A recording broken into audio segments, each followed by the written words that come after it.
Hello guys, नमस्ते।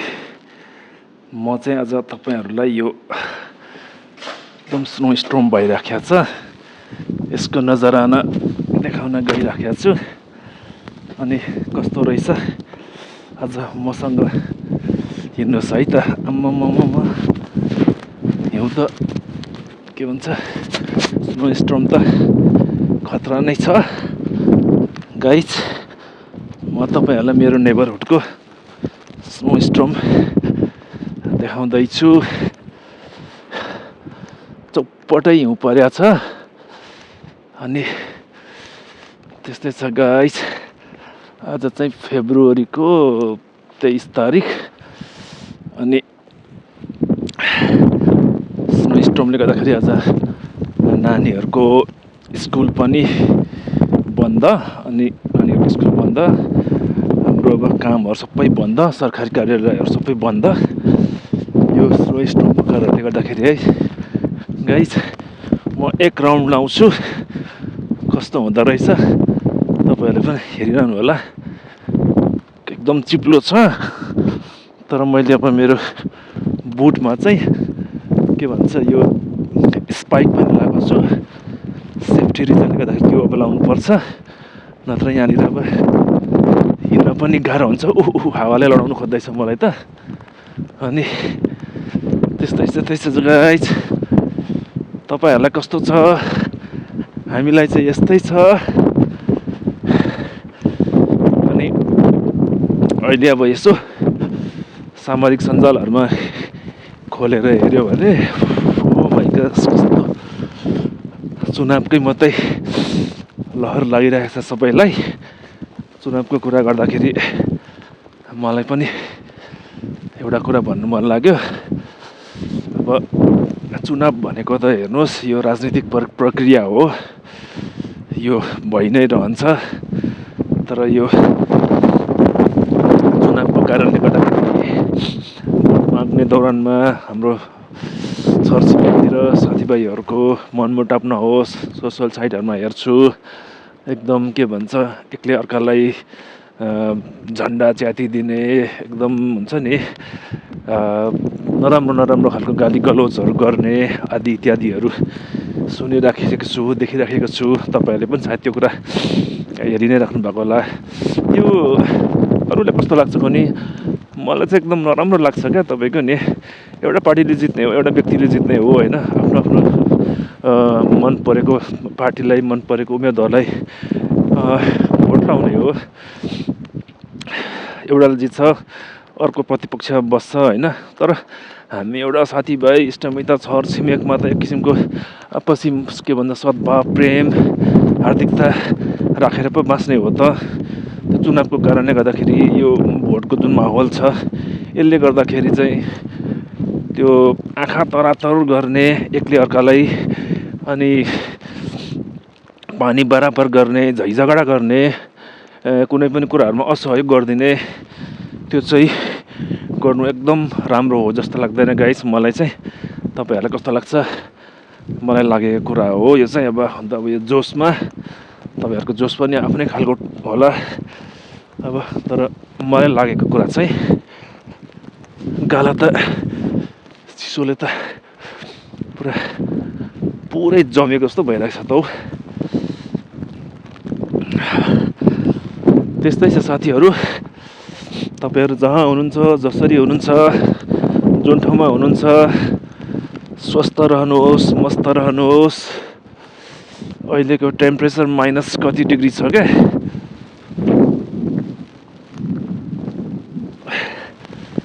अहिलेको temperature चाहिँ माइनस कति डिग्रीको छ। तै पनि मैले त्यसमा हिँड्ने कोसिस गरिराखेको छु। ओ माइ गुडनेस, अब चाहिँ निकै गाह्रै होला जस्तो छ मलाई। म त एक राउन्ड लाउँछु भनेको, एक राउन्ड लाउनु पनि गाह्रै पो होला जस्तो छ त।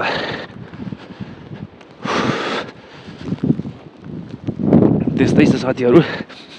तपाईहरु जहाँ हुनुहुन्छ, जहाँ बस्नु भएको छ, आपसी सद्भाव कायम राख्नु होला। सामाजिक सद्भाव भनेको ठुलो कुरा हो। एकले अर्कालाई फेरि संवेदनशील अवस्था हो यो चुनावको माहौल भनेको चाहिँ एकदम संवेदनशील हुनु होला। एकले अर्कालाई गाली गलौज गरेर नराम्रो भनेर केही भने होला छैन। ओ माई गुडनेस गाइस, म चाहिँ अब यो बाटो अगाडि बढ्नुभन्दा यही बाटै फर्किन्छु पऱ्यो, किनभने यो यतातिर यो बाटोमा चाहिँ यो बाटो के भन्छ सफा पनि गरेको छैन ट्रकहरूले, त्यस कारणले म चाहिँ यही बाटो फर्किँदैछु गाइस। एकदम गाह्रो गाह्रो गाह्रो गाह्रो गाह्रो पुग्नुलाई। एकैछिन मेरो यो क्यामेरामा अलिकति पुस्नु पऱ्यो।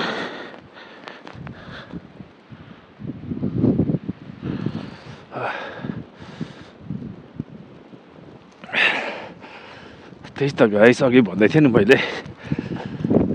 एक अर्कामा हार्दिकता देखाउनु होला, सदा सहायता देखाउनु होला। त्यही छ, सबैलाई शुभकामना जितको। सबैले जित्नुहोस्, कोही नहार्नुहोस्। कोही हारे पनि केही छैन, तर यो देशले हार्नुहुन्न। हामी यो डायस्पोरामा बसेको सम्पूर्ण नेपालीहरू एउटा नेपालप्रतिको जुन माया छ त्यो रहि नै रहनेछ। हामीलाई पनि आफ्नो देशप्रतिको माया चिन्ता छ, तर अब परिस्थिति आफ्नो आफ्नै छ, परिस्थिति बेग्लै छ। त्यस कारणले सबैजनाले हार्दिकता देखाउनु होला, तपाईँको उम्मेदवारलाई जिताउनु होला, तपाईँको पार्टीलाई जिताउनु होला है त गाइज। माई गॉड, यो चाहिँ गजबै पर्यो। म अगाडि एक किलोमिटर रुट कम्प्लिट गरौँ भनेको, तर उपर पुगेपछि त्यो बाटो सफा गरेको रहेन रहेछ। मेरो खुट्टा घप घप डुब्नु थाल्यो, अनि त्यसपछि म हिँड्न सकिनँ। त्यसपछि फर्केर फेरि यता घरतिरै आउँदैछु गाइस। एकदम माइनस कति छ भने अहिले तपाईँहरूलाई म मेरो फोन हेरेर भन्छु, माइनस कति डिग्री छ क्या तपाईँको नि, सेल्सियस होइन, फरेनहाइट। यहाँ चाहिँ फरेनहाइट हुन्छ, हाम्रोतिर सेल्सियसमा टेम्परेचर नाप्छ।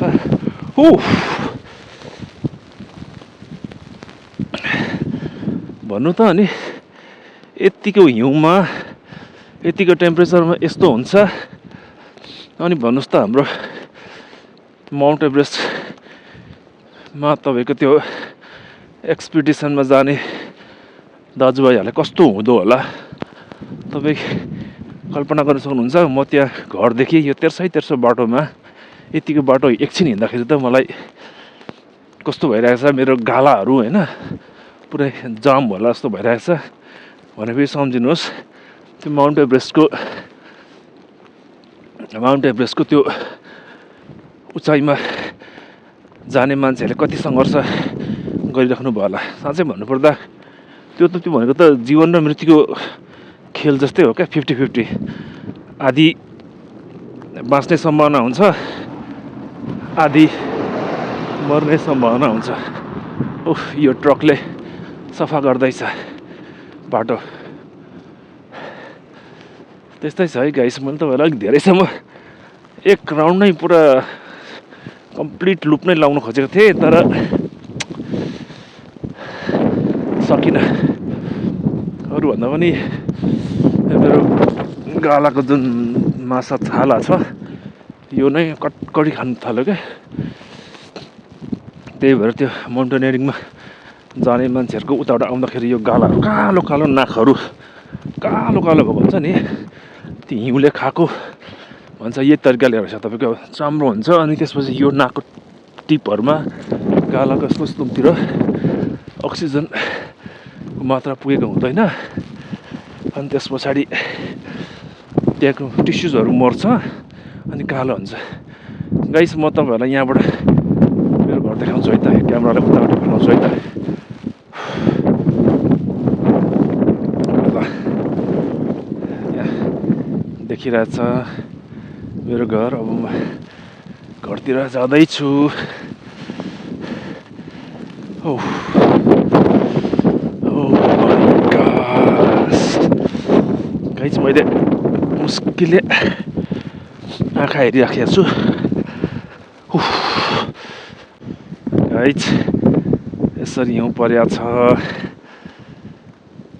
अब हरेक दिनपछि अब सबै हिउँ सकेपछि त्यस पछाडि मैले हिउँ सफा गर्नुपर्छ त्यो पनि मिल्यो भने तपाईँहरूलाई म देखाउँछु त्यो हिउँ सफा गरेको पनि है त guys oh my God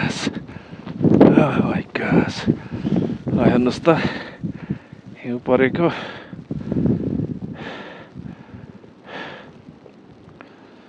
Thanks for watching guys.